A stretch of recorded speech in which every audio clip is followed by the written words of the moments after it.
संघर्षी education में आप सभी का हार्दिक स्वागत है। अब तक हमने प्रश्नावली 1.1 का पहला प्रश्न हल कर लिया है। आइए हम बढ़ते हैं दूसरे प्रश्न की तरफ। दूसरा प्रश्न हमारा कहता है, दर्शाइए कि कोई भी धनात्मक विषम पूर्णांक 6q-1 या 6q-3 या 6q-5 के रूप का होता है जहां q कोई पूर्णांक है। तो आइए इसको हम सरल करते हैं। तो माना a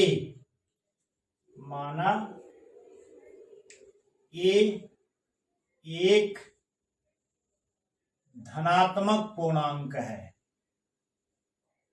धनात्मक पूर्णांक है। माना a एक धनात्मक पूर्णांक है। a को 6 से विभाजित करने पर, यहां पर इसका रूप क्या दिया है, 6q-3 6q-1 6q-5 के रूप का होता है दिया है। तो a को 6 से विभाजित करने पर, a को 6 से विभाजित करने पर,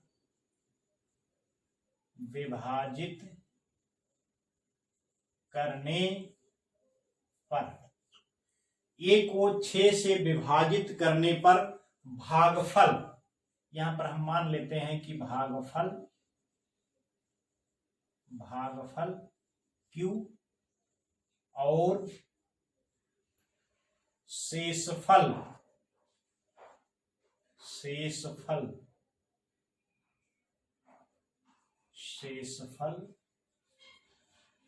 स्मॉल r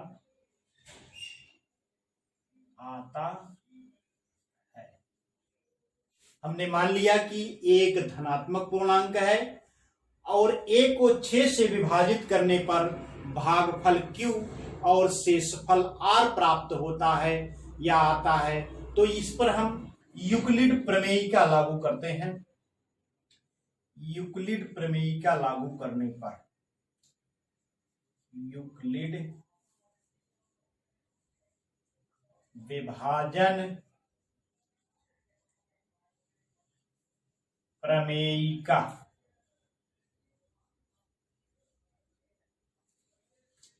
लगाने पर,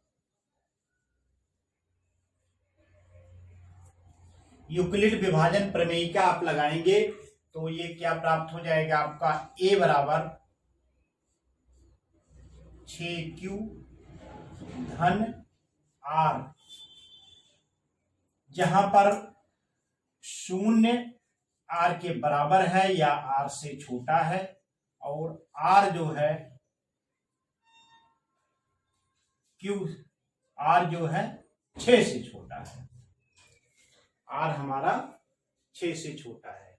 यूक्लिड विभाजन प्रमेय क्या हमारी यही कहती है कि a बराबर 6q-r, जहां पर r जो है 0 के बराबर हो सकता है या 0 से बड़ा होगा और r जो है 6 से छोटा होगा। अर्थात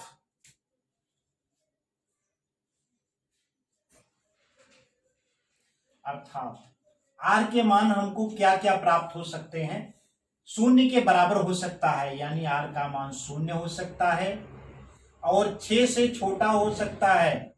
तो 6 से छोटी संख्याएं आप लिख लीजिए, 1 2 3 4 5, यानी r के जो मान हो सकते हैं, r बराबर हो सकता है आपका 0 1 2 3 4 5। यदि r बराबर 0 तो a बराबर 6q-0 होगा और यदि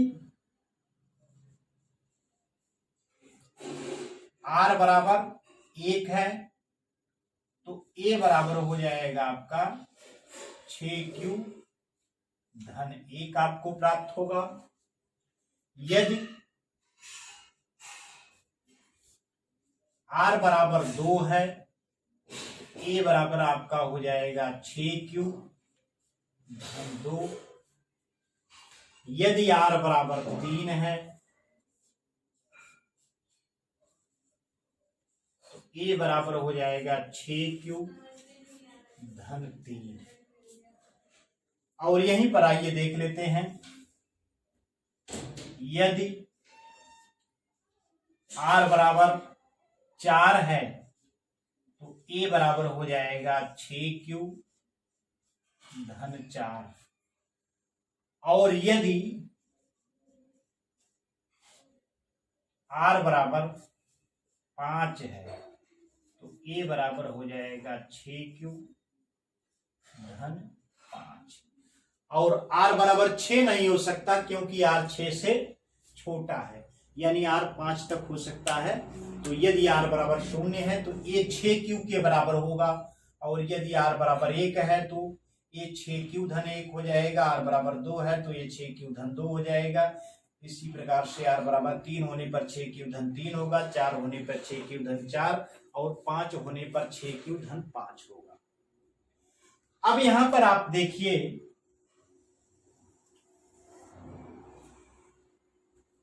क्योंकि a बराबर 6q, a बराबर यदि 6q है तो इसका मतलब ये सम होगा। यदि a बराबर 6q,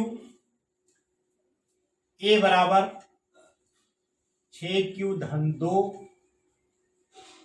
a बराबर 6q धन 4, यदि ये मान है तो a का मान क्या हो जाएगा, एक सम संख्या हो जाएगा, क्योंकि 6 एक सम संख्या है जो q में गुणा की गई है, तो ये सम संख्या प्राप्त होगी। और यहां पर ये सम संख्या, इसमें 2 जोड़ा गया है तो सम संख्या प्राप्त होगी, और 6q सम संख्या है तो इसमें 4 जोड़ा है तो सम संख्या प्राप्त होता है। तो a का मान जो है एक सम संख्या प्राप्त होता है। अतः a का मान एक सम संख्या प्राप्त होता है, संख्या प्राप्त होता है। यानी यदि r का मान 0 है तो a का मान सम संख्या हो जाएगा, r का मान 2 है तो भी a का मान सम संख्या हो जाएगा, और r का मान 4 है तो a का मान सम संख्या होगा। लेकिन इन्होंने क्या पूछा है कि धनात्मक विषम पूर्णांक, यानी ये क्या है, एक विषम पूर्णांक है, परंतु प्रश्न के अनुसार क्या है, ये एक विषम पूर्णांक है, ये एक विषम पूर्णांक है। हमारा प्रश्न कहता है कि एक विषम पूर्णांक है, तो a के संभावित मान क्या हो सकते हैं, इसलिए a के संभावित मान, a के संभावित मान क्या हो सकते हैं, r बराबर 1 पर जो a का मान होगा वह विषम पूर्णांक प्राप्त हो जाएगा। r बराबर a बराबर 6q धन 1, ये मान आपका हो सकता है। और a बराबर 6q धन 3, a बराबर 6q धन 3, a बराबर 6q धन 5, a बराबर 6q धन 5, अर्थात a का मान 6q धन 1 होगा, या a का मान 6q धन 3 होगा, या a का मान 6q धन 5 होगा। तो और ये क्या होगा, एक विषम पूर्णांक होगा। तो इस प्रकार से हमने ये प्रश्न सॉल्व कर दिया है। प्रश्न संख्या 2 हल हो गया है। आइए हम बढ़ते हैं प्रश्न संख्या 3 की तरफ। तीसरा प्रश्न हमारा कहता है किसी परेड के 616 सदस्यों वाली एक सेना की टुकड़ी को 32 सदस्यों वाले आर्मी बैंड के पीछे मार्च करना है। दोनों समूहों को समान संख्या वाले स्तंभों में मार्च करना है। उन स्तंभों की अधिकतम संख्या क्या है जिसमें वे मार्च कर सकते हैं? उन स्तंभों की अधिकतम संख्या क्या है जिसमें वे मार्च कर सकते हैं? तो अधिकतम संख्या पूछा गया है, अर्थात ये संख्या जो होगी 616 और 32 का क्या हो जाएगी? HCF यानी हाईएस्ट कॉमन फैक्टर, अर्थात महत्तम समापवर्तक होगी। तो आइए इसको सरल करते हैं।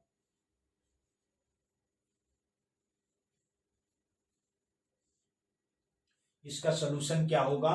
दोनों समूहों के सदस्यों, दोनों समूहों के सदस्यों, दोनों समूहों के सदस्यों के समान संख्या वाले, के समान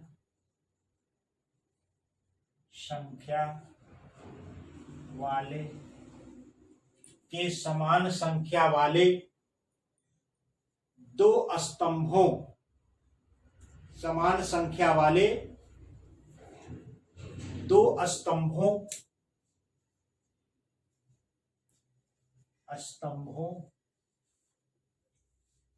समान संख्या वाले स्तंभों की अधिकतम संख्या,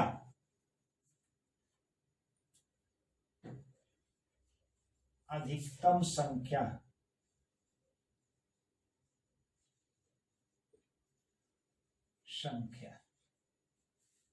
अधिकतम संख्या 616 और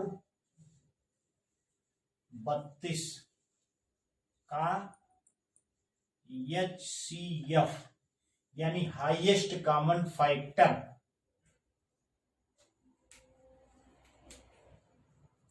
HIGHEST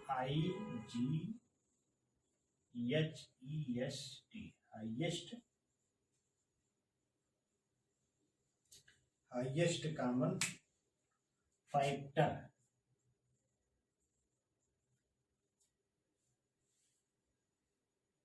छह सौ 16 और 32 का HCF यानी हाईएस्ट कॉमन फैक्टर, जिसे आप महत्तम समापवर्तक कहते हैं, होगी।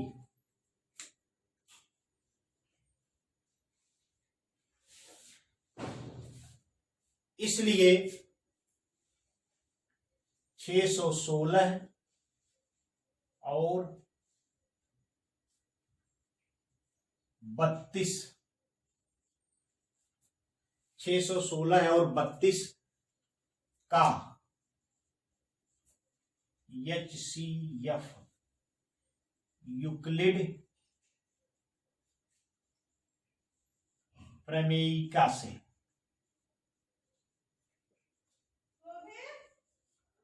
यूक्लिड प्रमेयिका से। तो आइए देखते हैं, 616 बराबर हो जाएगा 32 गुणे, तो आइए 616 में हम 32 से भाग दे देते हैं, देखिए क्या प्राप्त होता है। 32 एक बार जाएगा, आप इसको घटाइए तो ये हो जाएगा 11, 2 जाएगा तो 9 प्राप्त हो जाएगा, और यहाँ पर आपका 5 में से 3 जाएगा तो 2 प्राप्त हो जाएगा, और ये 6 उतर जाएगा आपका, तो कितनी बार भाग जाएगा ये देखते हैं। 9 त्रिक 27 यानी 9 बार आप ले जाइए, 9 दूना 18 और 9 त्रिक 27 एक 28। आइए देख लेते हैं कितना होगा। 16 में से 8 जाएगा, 8 जाएगा, 8 बचेगा, और ये हो जाएगा आपका 8 में से 8 जाएगा 0, 0 यानी शेषफल 8 प्राप्त होगा। 19 इसका भाग 19 बार जाएगा और शेषफल कितना प्राप्त हो जाएगा? 8 प्राप्त हो जाएगा। क्योंकि यहां पर 8 शून्य के बराबर नहीं है, एचसीएफ निकालने के लिए यूक्लिड प्रमेय का तब तक हम लगाते रहेंगे जब तक कि शेषफल शून्य नहीं प्राप्त हो जाता है। तो यहां पर चूंकि r यानी 8 शून्य के बराबर नहीं है, अतः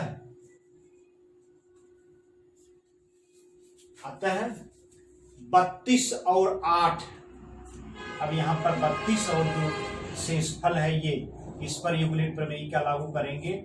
32 और 8 पर यूक्लिड प्रमेय का लगाने पर, आइए हम इस पे लगाते हैं। तो ये हो जाएगा आपका 32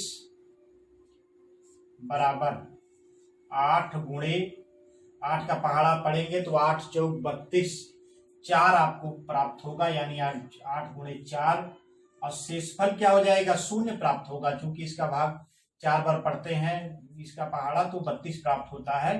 तो शेषफल आपका क्या प्राप्त हो जाएगा? शून्य प्राप्त हो जाएगा।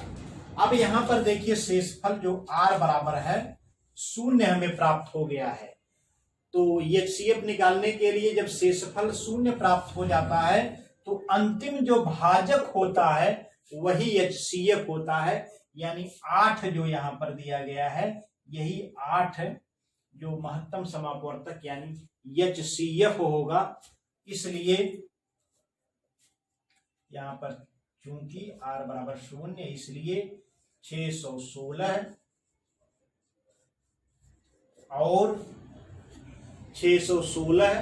और 32 का एचसीएफ बराबर हो जाएगा 8। तो हमें आंसर क्या प्राप्त हो जाएगा? 8 प्राप्त हो जाएगा।